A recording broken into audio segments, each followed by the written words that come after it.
Greetings, everyone. This is Rock and Roll Spot Connection with the Wiki Comic Book Roundup. We covered this week's X-Men and Avengers titles. Now it's on to this week's Spider-Man books as well as some miscellaneous Marvel books. Kicking things off, we've got the Amazing Spider-Man #1, which is technically speaking a holdover from last week. Anyway, so this is a fresh, new creative team. So new #1. Where we left off, things maybe seem to be going pretty well for Peter. Him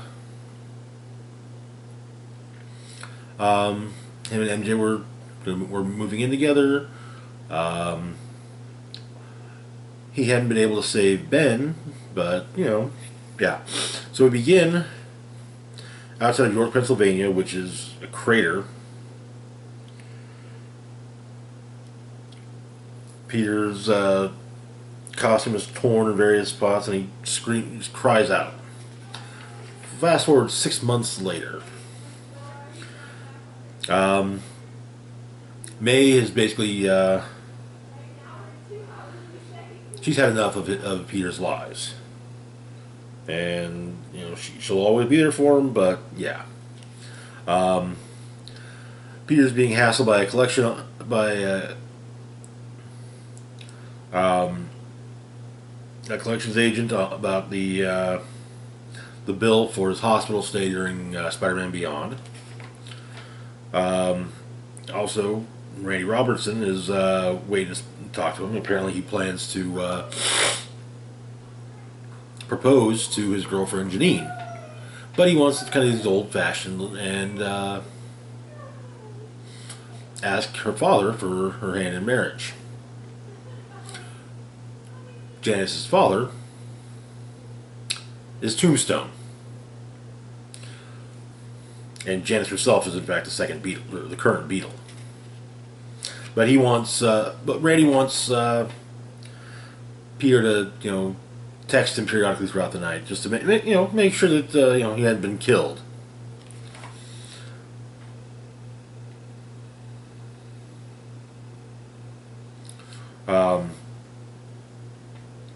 Speaking of Tombstone, he's in a meeting with some of the other bosses.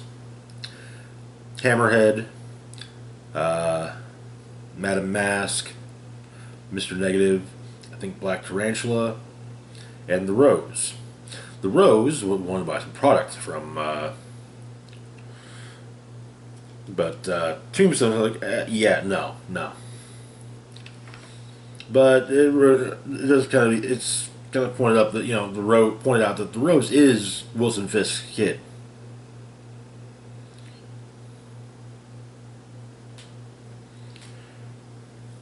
But Tombstone's like, no, don't care. So the Rose has his muscle come in. Digger, gamma radiated gangster back from the dead. Apparently, he being gamma irradiated, he passed through the green door, and he won't shut up about it. So, a deal is made.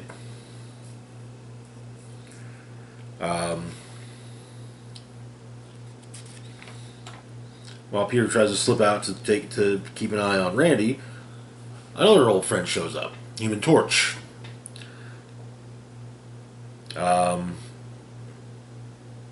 Apparently, Peter stole something from the FF.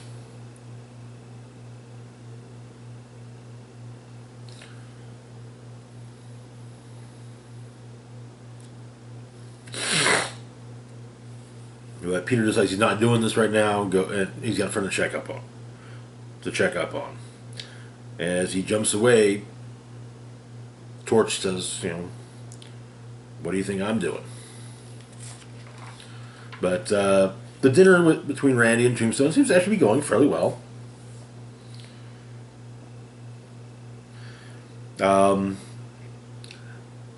Tombstone's thoughts on the whole matter are mainly that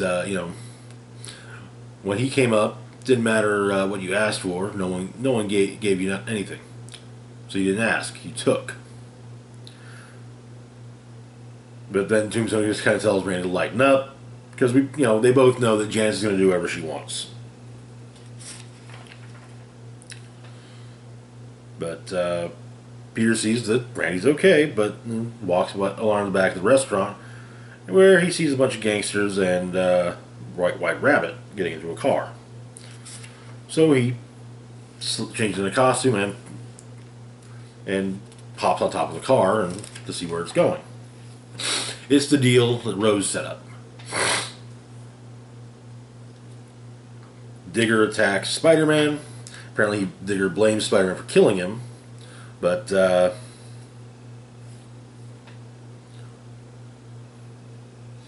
Spider-Man explains that he wore Digger out, and Digger melted. The deal goes south. White Rabbit and a couple of goons are webbed to their car. Peter tries to track down Digger with no success.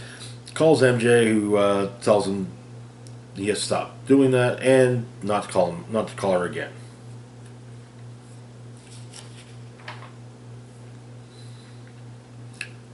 In Harlem, at Tombstone's house, he's talking to White Rabbit about the deal, or he's talking with someone about what happened during the deal. Goes inside to pour himself another drink, but something catches his nose, and his house explodes.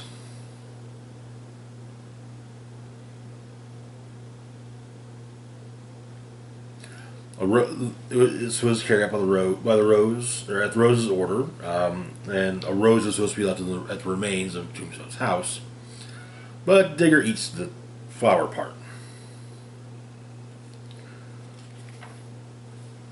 But Tombstone survived. He said he had managed to save his cat too. He may be a ruthless gangster, but he cares about his pets.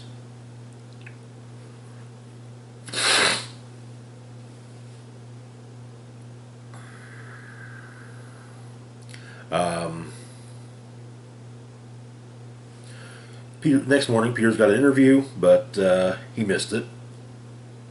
Commute, not he tried. He tried to make it, but commuting across town.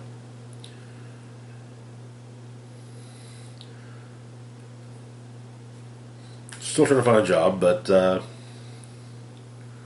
ends up in front of Mary Jane's place when Tombstone pulls up next to him, asking Peter to pass along a message to Spider-Man, since Peter knows Spider-Man. They're clearly close. The message being there's going to be a war between Rose and Tombstone.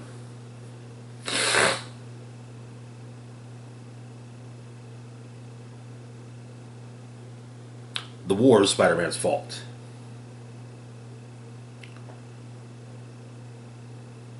And also that Spider-Man is Tombstone's project now.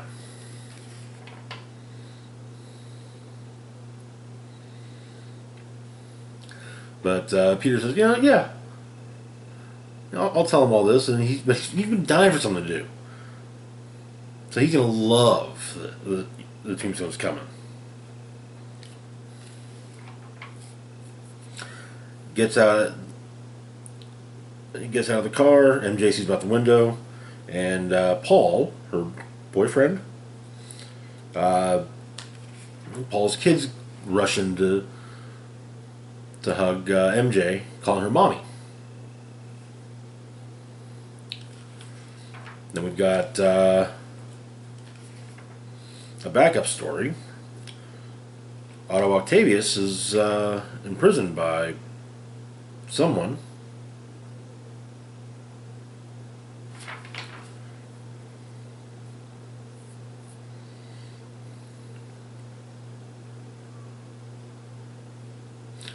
But he's wanting to break someone, or someone he wants to break.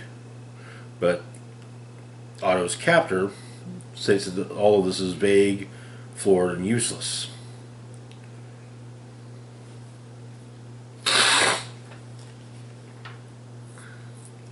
But Otto's captor tells him that not so vaguely threatens him, which is where the issue ends. Interesting for a start. I'm curious as to just what happened in Pennsylvania. To be fair, I really just kind of wish that maybe things should have started off with Peter and MJ being, happily living together. Like I guess I'm just sick of every new writer coming on and saying, "Hey, yeah, Peter and MJ, let's throw a wrench into that relationship, shall we?" It's getting overdone and cliched at this point. It's like, if an arc ends with the two of them together, maybe the next writer should come along and say, "Okay, yeah, they're together." I'd like for that to be what happens, but whatever. Moving on to our next book, we've got this year's Free Comic Book Day Spider-Man and Venom book. There are three shorts in here: one Spider-Man, one Venom, as well as a bonus All-Out Avengers story. So, in New York City, a man puts an envelope in a mailbox. When it attacks him, tries to eat him.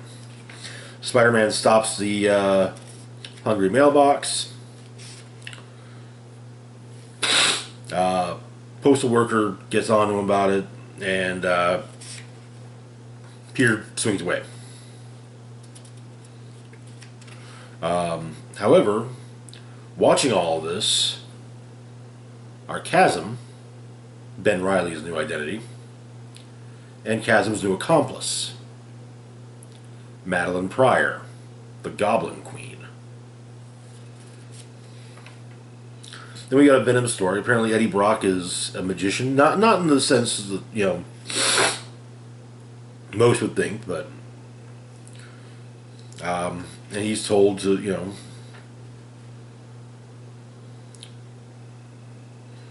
basically, what does he want to do? He's told to ask a question, so Eddie wants us to know about Dylan. Weeks from now, Dylan is meeting with Normie Osborn, explaining what he's trying to find his dad, knowing his dad's kind of alive, and he's got what appears to be a symbiote for Normie, and Normie and Eddie swing off into the city together. Normie having been symbioted up. Which wouldn't be the first time, actually. When Norman Osborn was the Red Goblin, he was able to put a bit of the Carnage symbiote into a fraction of the symbiote into Normie.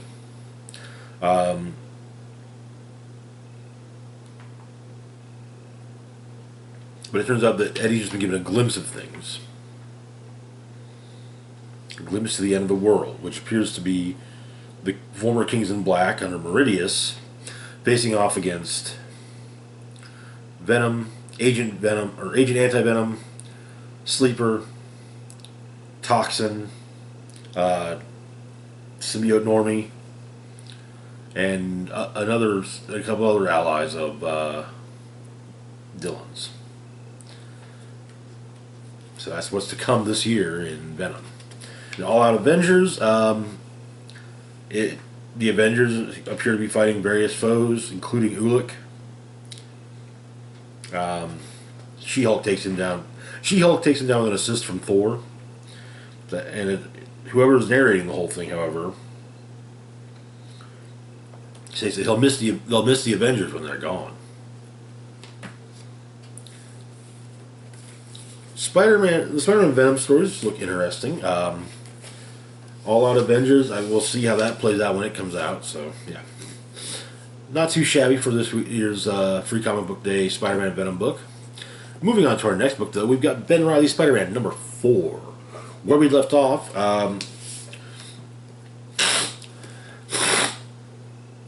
the villain tormenting Ben Reilly was revealed to be none other than the failed Spider clone, Spider-Side.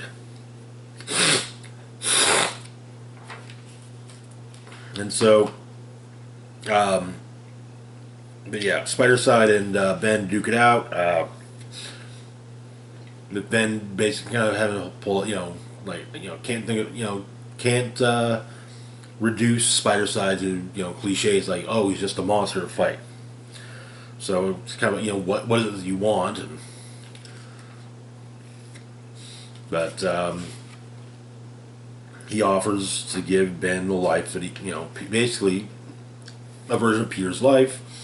And he can control his entire form, make duplicates, but the more duplicates he makes, the weaker he becomes, and so Ben's able to get free. We also find out the Spider-Side is in fact the first date killer, or the first date murderer. But Ben and Spider-Side duke it out, and then during the fight, however, it seems Spider-Side is exhausted and explodes. Ben is explaining to Dr. Kafka and Dr. Whalen what happened when Dr. Liu walks into Dr. Kafka's office. The inmates at Ravencroft are all loose. He explains they're loose because he hacked the system and released them, because he's not Dr. Liu, he's actually Spider-Side. But he decides that he's going to spare Dr. Kafka and Dr. Whalen because, well, them and Spider-Man have more pressing matters to deal with. The escaped patients at Ravencroft, and that is where the issue ends. Good Ben Reilly. A big part of this was Ben Reilly kind of truly stating he doesn't want Peter's life. Peter's life is Peter's life. His life, he wants just a life. That's why he's making friends.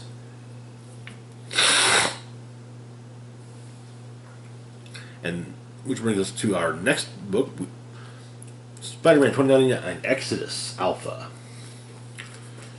Okay. Yeah, going into Spider-Man 2099, 2099 the 2099 timeline is a friggin' mess at this point with all the various reboots. So yeah.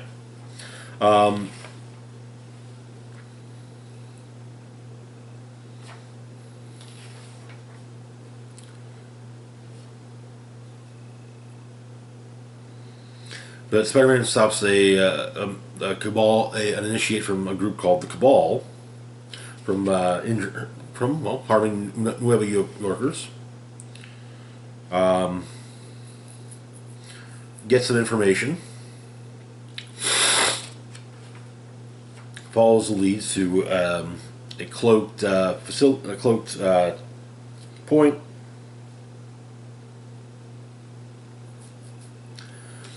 Turns out there's a meteorite, a meteorite headed towards the wastelands. So, and the cloak building's about to explode. So, Spidey takes the hard drive as the building explodes, and the meteorite touches down, making new elements and revitalizing the land. And so,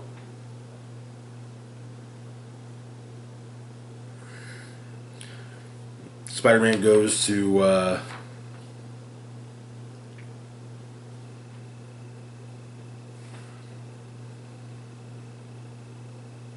Aspire, which is a neighborhood hidden from the Cabal, to get one of the so you could decrypt the data files he stole.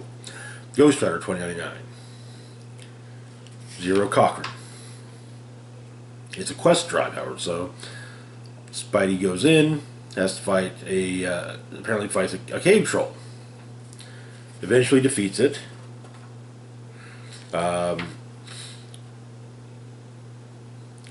Turns out that the what just touched down in the wastelands is a chunk of a celestial. And the Cabal is rushing to basically claim all the results of the touchdown for themselves. And their troops show up at the Spire to level it. Spider-Man fights back against him, does what he can, and does what he can to help the residents, with an assist from Ghost Rider.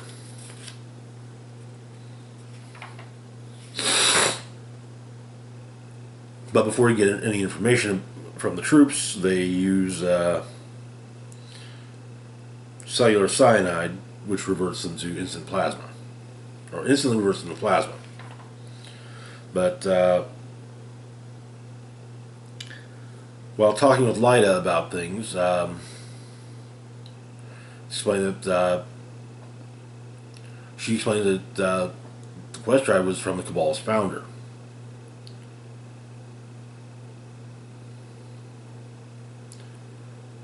And she explains that she has seen it,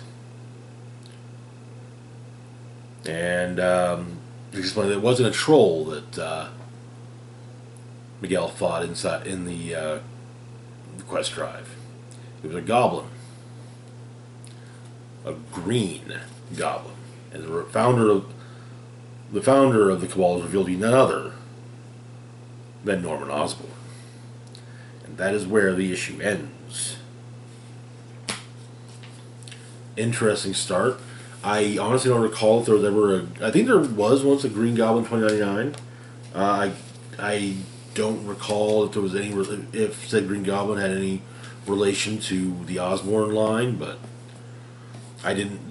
The 2099 Green Goblin was introduced after I got out of comics in the 90s. So yeah. Anyway, moving on to our next book, we've got Punisher #2. Where we left off, the Punisher was becoming basically the head slayer of the Hand, and he had made enemies of a group known as the Apostles of War. So we begin with Frank talking to a shrink about his violent tendencies, and with young Frank thinking to himself, don't mention this, don't mention that. It kind of showing his violent tendencies are even worse than the shrink knows. But now, why is the Punisher working for the Hand? Apparently, they've been keeping his wife alive for years.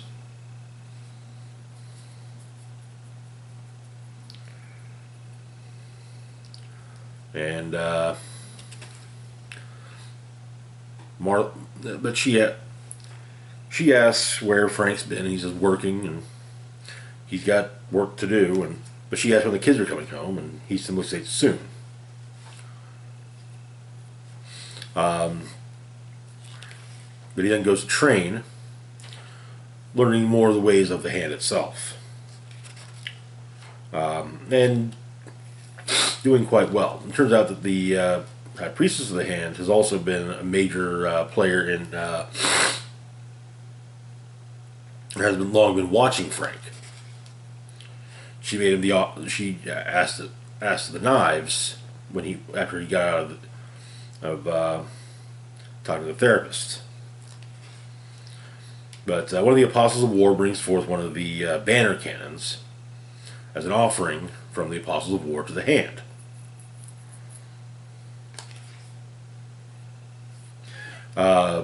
Punisher destroys it, and the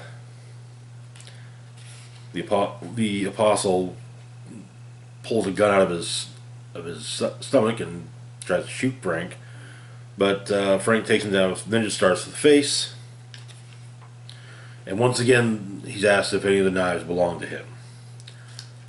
And Frank looks at them and picks one that apparently does belong to the founder of the Hand. That did belong to the founder of the Hand. And he's brought before the Beast.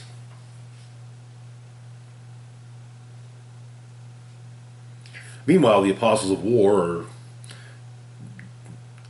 are conducting a deal, but the deal has kind of had to go south because the gang they're selling to, well, they've kind of already made peace, and the leader of the Apostles of War, well, he's not too fond of that idea, of peace in general, because the leader of the Apostles of War is none other than the God of War himself, Ares. And that is where the issue ends. I have to admit, the Ares reveal, I should have seen that coming from the get-go. That was, yeah, I mean, it's obvious. the outfits give it away, if nothing else. But I'm digging this new Punisher series. I really am. Moving on to our next book, we've got Maestro, World War M, #3. Where we left off, Hulk had followed Abomination to Pacifica, discovering that, or the Human Torch to Pacifica, where he discovered that that Namor had allied with himself with the Abomination. And in his attack on Pacifica, Maestro killed Hulk's wife and son. And shortly after that, Doom teleported the trio away from Hulk. So in the outskirts of Dystopia, Major Domo is checking on the farmers in the wastelands when his escort is shot by two of the residents of Dystopia. Who bring him to Rick Jones. Turns out the Major Domo is none other than Toro, the Human Torch's sidekick from World War II. Back at Doomstot, Namor's drinking. Doom and Human Torch discuss things, with Human Torch discovering that Abomination's a villain. The Maestro walks out of the depths of Pacifica and makes his way back to Dystopia,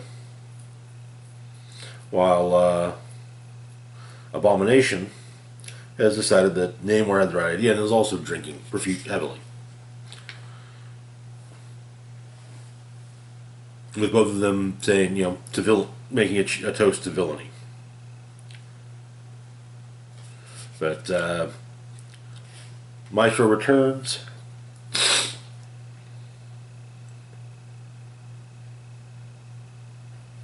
Reflects on his past with the Hulk and how it led to his wife leaving him, and Namor's left, grabbed an artifact from Atlantis, and awoken something under the sea, while Abomination teleports back to Dystopia, and him and Maestro duke it out, with Maestro saying, yeah, no more beating it with an inch of your life, just stop. No mercy, not anymore. As the fight seems to come to its conclusion with Abomination thoroughly beaten by Maestro's hand, Namor shows up, riding Giganto, saying that Maestro destroyed what Namor loved, so now Namor's going to return the favor, following up with an Imperious Rex, and that is where the issue ends. I'm really digging these Maestro series. I seriously am. One of these, I've got to track down a copy of Future Imperfect, which introduced the Maestro.